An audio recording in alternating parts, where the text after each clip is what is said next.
Good afternoon, everybody. Thank you so much for joining us here at our birthplace, the birthplace of Arab News Japan, the FCCJ. My name is Faisal Abbas. I'm the editor-in-chief of Arab News, Saudi Arabia's main English language daily, and since 2019, the only Arab media to have a Japanese outlet. We are delighted today and honored to be back at the FCCJ. We have a very distinguished guest, His Excellency Bandar AlKhorayef, Saudi Arabia's Minister of Industry and Mineral Resources.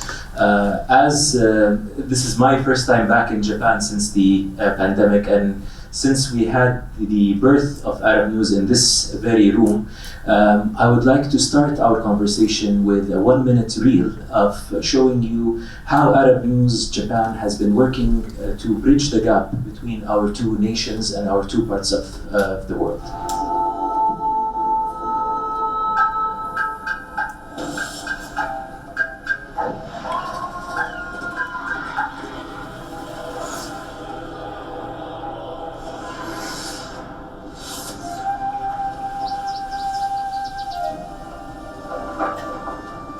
مع كافة الدول الأعضاء خاصة دولة اليابان وإيطاليا لمناقشة القضايا الملحة للحفاظ على الأرض ورفاه الإنسان.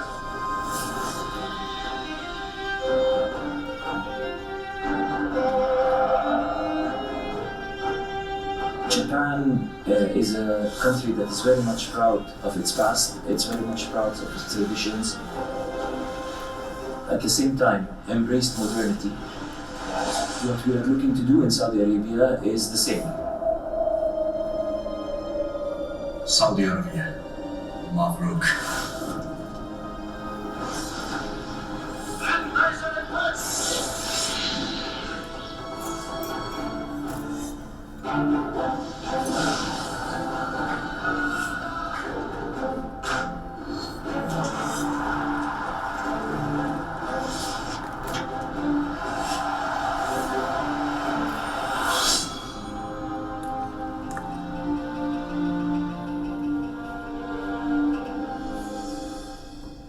We are part of the massive transformation happening in Saudi Arabia called Vision 2030, and who better to talk to us what Vision 2030 means for Saudi Arabia itself and for Japan, particularly that as a country we have not been known for much apart from being, of course, the home or the custodians of the two holy mosques in Saudi Arabia and exporting oil.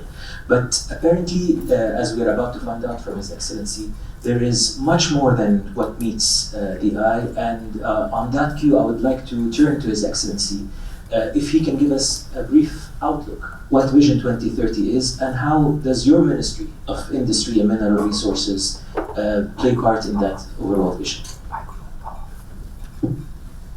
Assalamu alaikum. Thank you for having me here. It's a great pleasure to have an opportunity to talk to our friends, partners, long-term partners from Japan. Vision 2030, if I summarize it, it's all about diversifying our economy. It's about creating the Saudi Arabia of the future. We cannot imagine a diversified economy without unlocking and unleashing different activities and different sectors. So the vision, when it comes to the economic part of it, and especially the diversity of the economy, is aiming to do two things. One is encouraging the new sectors to be untapped and to open up. And therefore, you will see, you can realize why we are now pushing tourism, sports, mining. These are sectors that have been kept somewhat either untapped or delayed for some reason or another. So these are the new sectors that will be giving the country great input and contribution to GDP and to diversifying our economy from an oil-based economy. And the second part is enhancing existing sectors, such as manufacturing, trade, logistics, and so on. So in both tracks, we have a lot of effort going on. I'm probably lucky to have one of each. So mining is relatively new to Saudi Arabia. In fact, mining as a natural resource has been kept by our government in the past to be discovered later, and focusing in the last 70 years or so on oil and gas. And apparently later has come. And now we are exploring our possibilities, our natural resource in the mining sector. In mining sector, when we started looking at mining as one of the new sectors that has to be unlocked, a sector that we aim to be the third pillar of our industrial development, we started looking at different countries, benchmarks, what is the best way to move and to unlock the sector. And therefore we came up with three main pillars of our strategy. One is to explore more our country. Our country is underexplored in terms of the natural resources. So just to give you an example, in between 2016-18, after the launch of the Vision 2030, when we looked at our resources, we realized that we are, in terms of spending, which is normally the indicator of the exploration and the geological survey, we only are doing 18% of the international average. So the first pillar is really to push the exploration, geological survey. So we identified the Arabian Shield, which is a large part of our country, from on the west side, from the north to the west. It is almost the third size of Saudi Arabia. So the first pillar of our strategy is really focus, spend more on understanding what kind of resources we have the data available for the investors, and this is normally a very important element of unlocking the value of the sector, so that investors understand exactly what kind of minerals and what kind of resources, and the database is clear and transparent. The second pillar is really looking at the regulation and the regulatory framework. How can we make Saudi Arabia an interesting and attractive place to invest in mining? So we looked at different practices, different countries, people who did great, people who didn't do so great.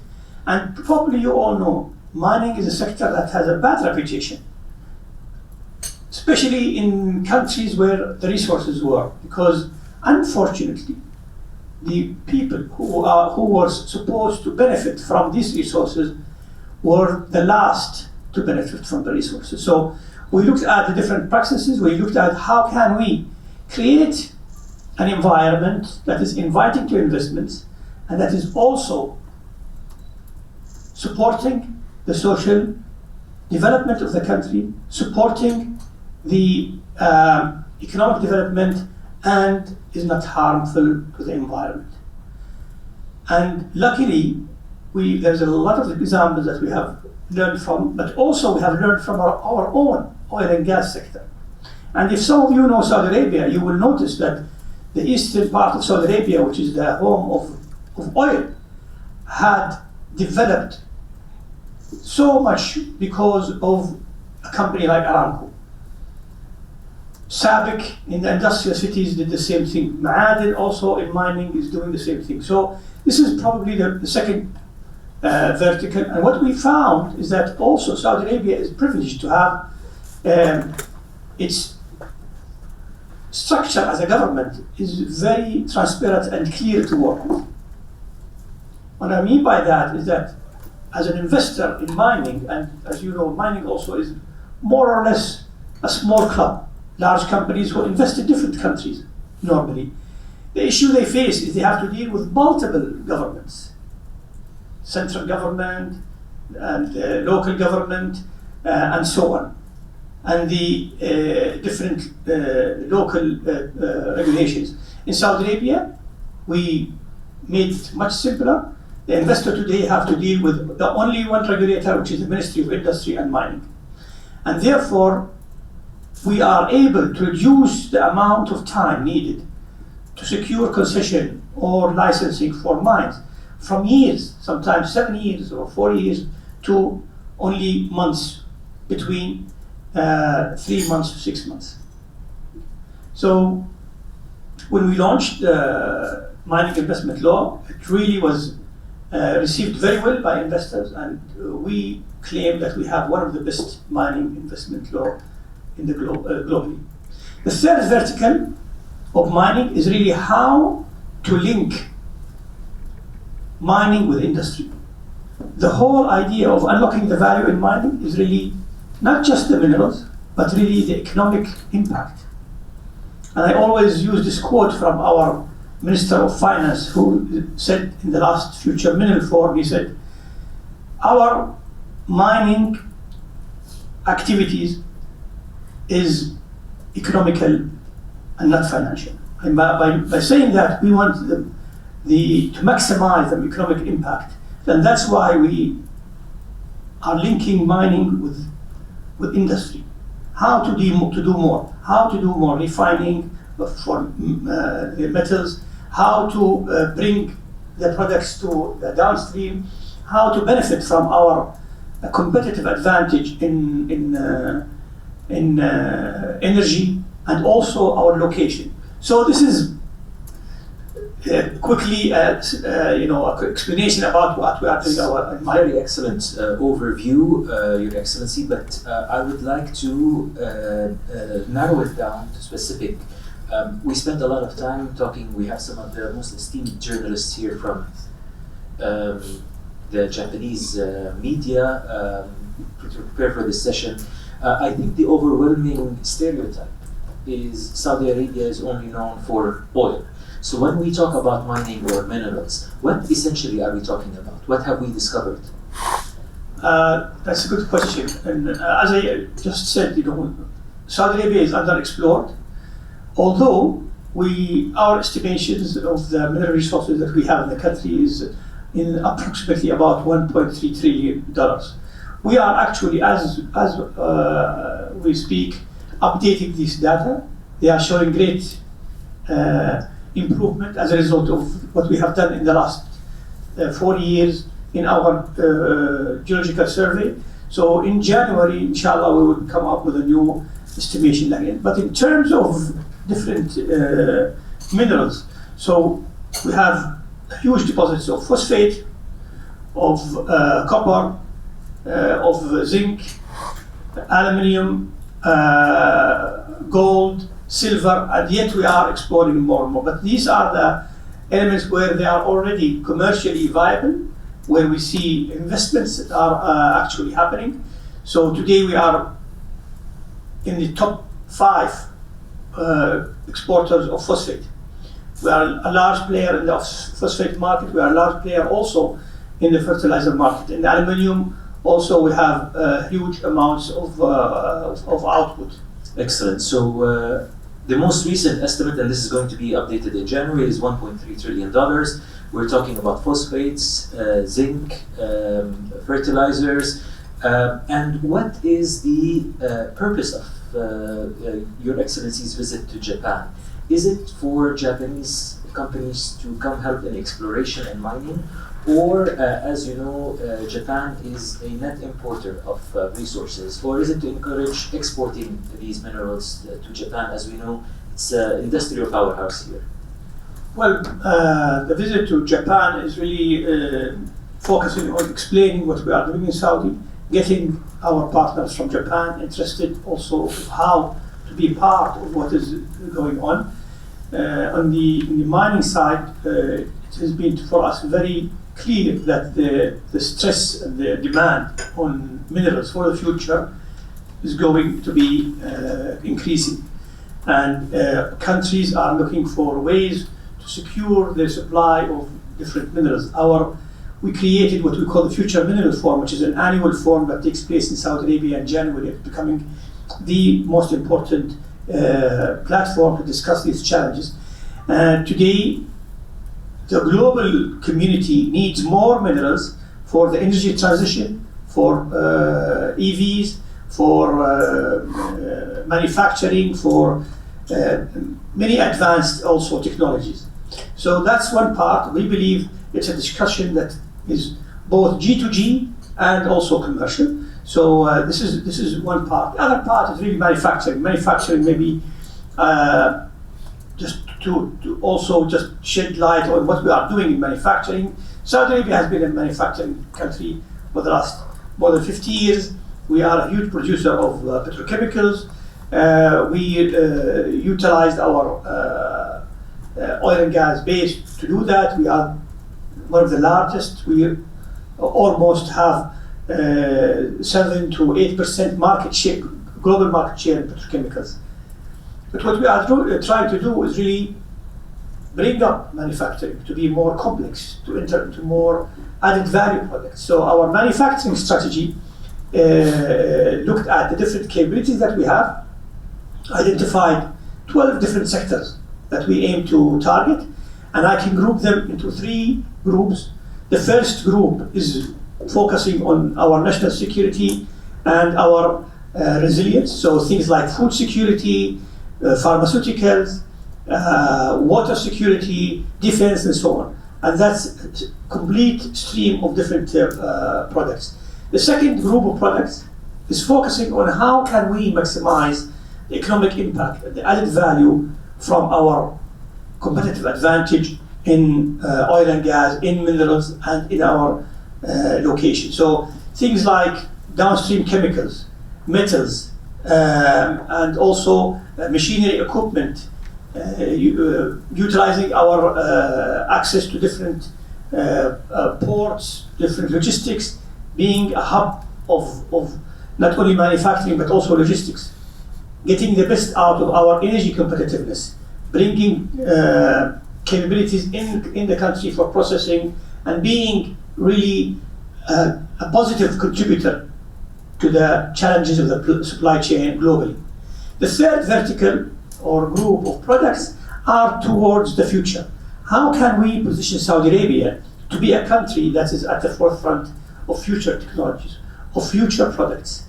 So things that some of which we know today, like renewables, EV, space, aerospace, and so on, and things we don't even know. And that's why we are creating also an ecosystem of RDI, research, development, and innovation, to help us boost this direction. We also have another program, or a human capital program, to ensure that we have the right human capabilities that will be needed for all of these sectors that we are unlocking and growing. I want to ask you, Your Excellency, a few years ago, we did a study with Arab News Japan and to measure the likability of Japanese products. We found fascinating results, such as 50% of cars owned in Saudi are Japanese. The most favorite brand is Toyota.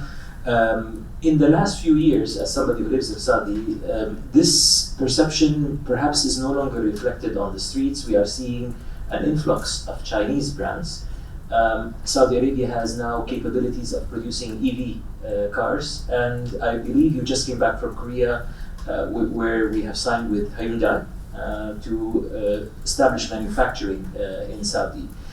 Do you think the dominance of Japanese car manufacturing in the region, and we know there's been a legendary cooperation between the Abdulatif Jamil family in Saudi Arabia and Toyota for decades. Do you think the paradigm is shifting on that front?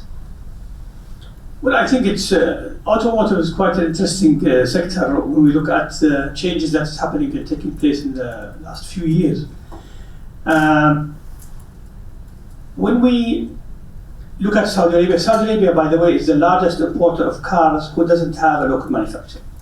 And we have been trying to bring automotive business in Saudi for the last at least 15 years, and we failed many times. The reason is that our market is so much open. So there is no custom duty. The custom duty is only 5%, so it's not enough to create. So we need really a more better, I would say, push. What happened in the last few years, and a lot of people thought Saudi Arabia will never bet on EVs, and which is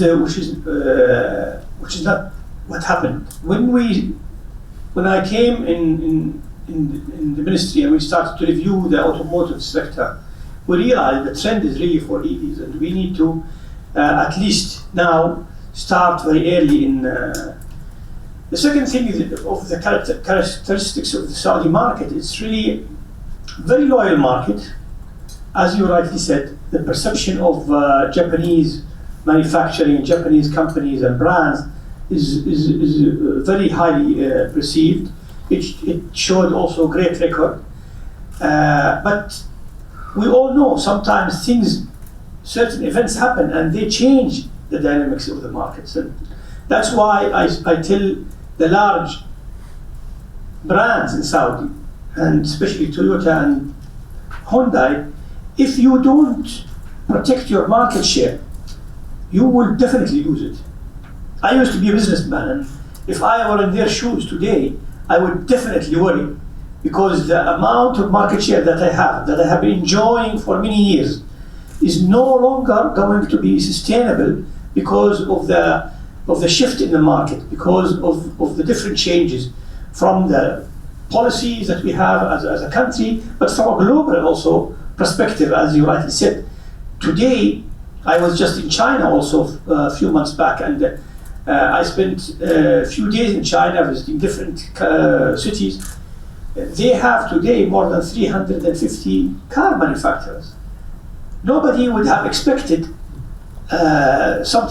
numbers like this.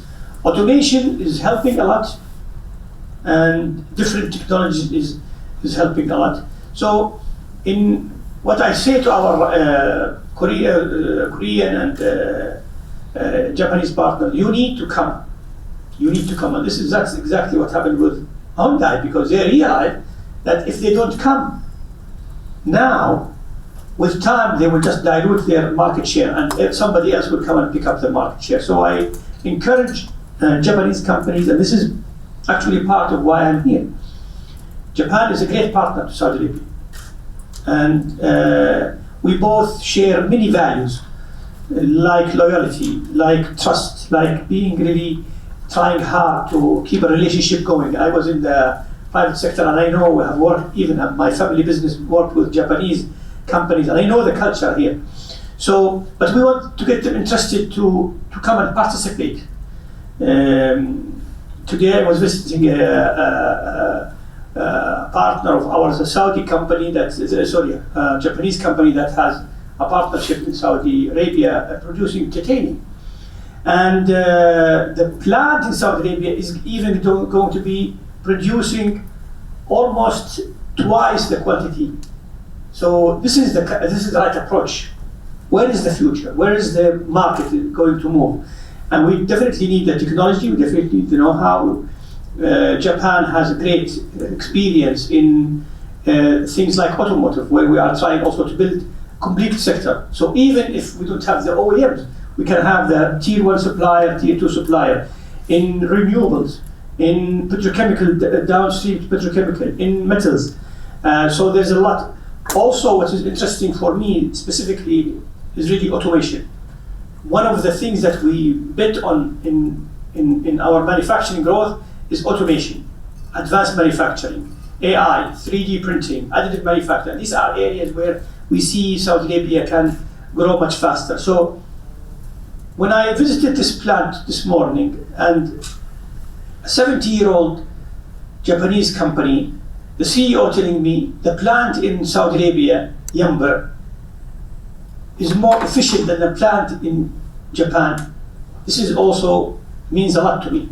So this is where Saudi Arabia is heading. We are serious about being competitive. There is no protection in Saudi Arabia. There is no custom duty. So everyone who will make it has to make it with the right merit, with very strong fundamentals. My final question to you, Your Excellency. We are part of the Middle East. Again, we spend a lot of time talking. Unfortunately, for a lot of people, they see the whole region as one. And while there are many success stories, such as the impressive stories we just heard from you in Saudi Arabia, such as what we are seeing in other GCC countries, there is still a lot of conflict in the region, most recently in Gaza. And that might be a deterrent for many investors or many people who want to bring their money or their capital to the region. What do you say for those who have any hesitance or reluctancy with regards to security measures? Well, I think is what I will say is part of also the question that you just said. Definitely, the region is a big region.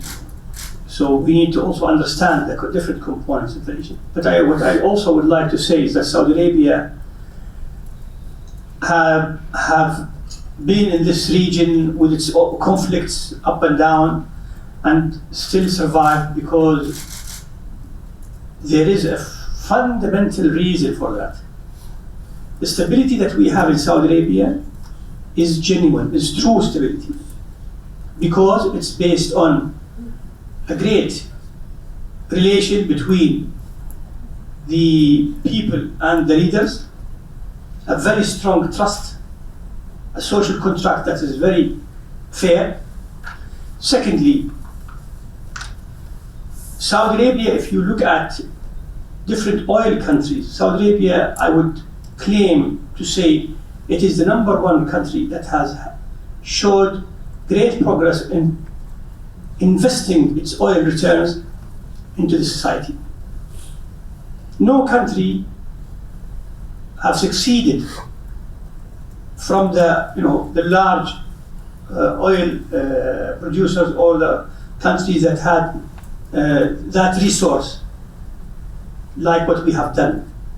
And that is because our leadership is keen in creating a strong country, a strong society, strong people. If you look at our vision and the areas of the vision where we focus on developing our people, the quality of life, the ability to educate, the ability to innovate. So, and this will continue even further. So with our new vision, with our leadership, commitment, with also our young leader, Prince Mohammed bin Salman, Crown Prince and Prime Minister, today as a minister, and I say this really with great pride, when I was appointed as a minister, the first thing I was really afraid of, how can I change my mentality from a private sector to a government official? I'm not good in politics. But what I realized, I didn't have to change anything. I continue to work as I am in the private sector because it is clear what needs to be done, and we are as ministers, we are enabled by our leaders to do what is needs to be done. And also I say it with pride, and I said this in Davos, in the last 4 years in my post as a minister, I never had to say anything that I'm not convinced about. So, yes, I was an investor. I was in the private sector. Our family business operated in 40 different countries. But you know what? Even with conflicts, there is still business. We were doing business in Sudan when the war was in Sudan. We were doing business in Libya. But Saudi Arabia is far from any conflict. Of course, you need to come and understand. I think this is our also job as government officials, your job as media, to explain the difference between the different. And I think our partners also who have worked with us today, international companies that have seen the journey of Saudi Arabia in the last 50 years and have made great stories and great success, great growth as a result of our growth. I think that is really the true demonstration or the true proof of the stability of Saudi Arabia. Thank you, Minister. I think we'll open the floor for questions. Anthony Rowley, I write for the South China Morning Post and other publications. It seems to me your visit is very timely because COP28 has just finished, as you know, of course, and many of the oil-producing countries have pledged to phase down or transition from the use of fossil fuels. So many of the oil-producing states, including your own, face a possibility or a probability of declining revenues over time. Now, you've outlined some very interesting transitions that your government intends to take, but what about the timing of these? Do you think this transition in your economy, is it going to be rapid enough to compensate for the declining revenues from fossil fuels? Thank you, Anthony. Thank you, and I would like to answer in two parts. One is, I think this is a very important question when it comes to really how realistic, not only Saudi Arabia, but I mean the global community is all about that transition. And when we held the first Future Middle Forum in 2021, we raised this question. And in 2022, we tried to answer. And it was very clear and obvious that the lack of investments in mining, in processing of metals, will be a huge contributor in any delay. And that's why we urge also different countries, especially countries that need the minerals, to push the investments. And actually we are doing so from our side. As part of what we are doing in our strategy, actually we are creating a future green metals hub in Saudi Arabia.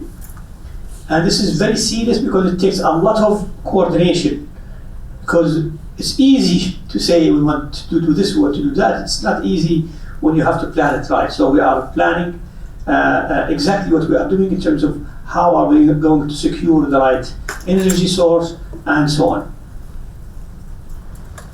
Now, how fast and how rapid? Our targets are clear. So we aim to reach 50% renewables by 2030. I can assure you that we are, if not on schedule, we are even ahead of schedule.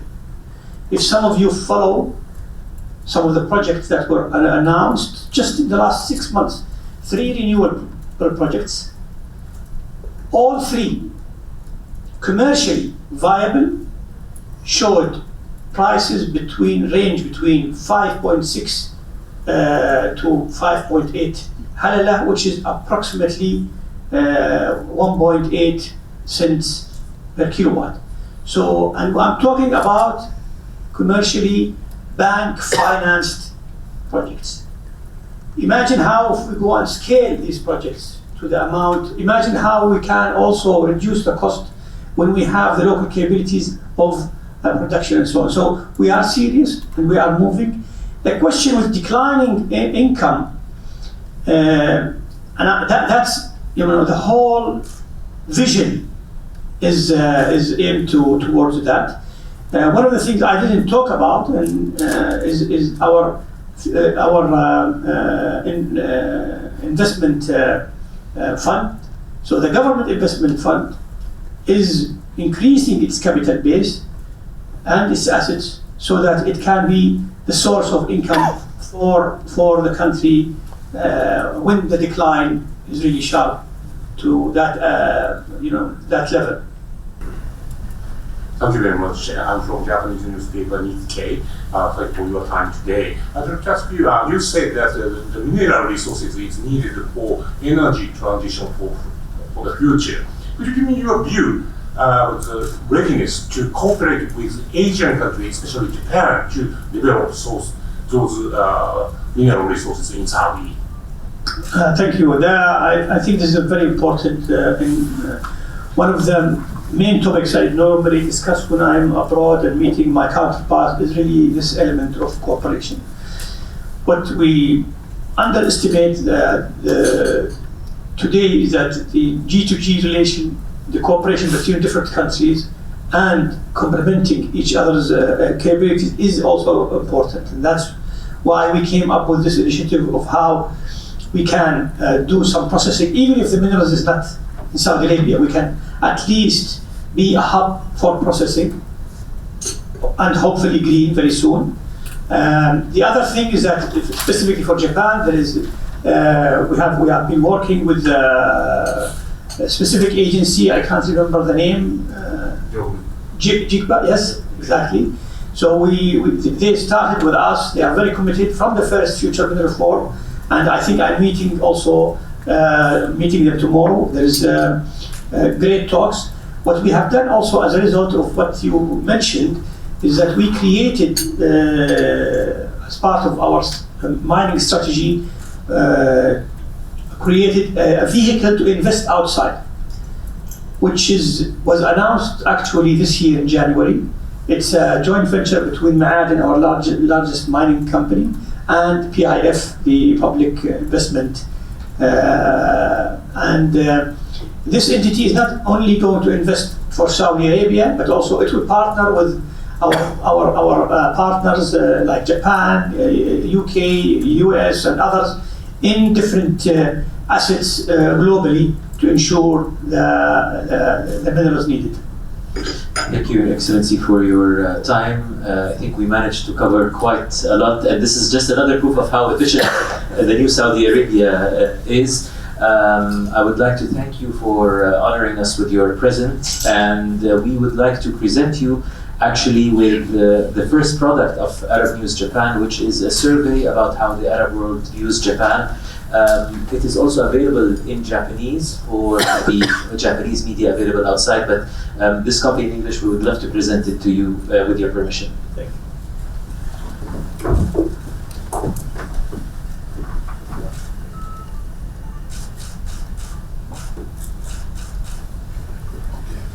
Although I don't think you need to do a survey, I think the answer is always positive. It is positive. It is positive. Thank you, Your Excellency.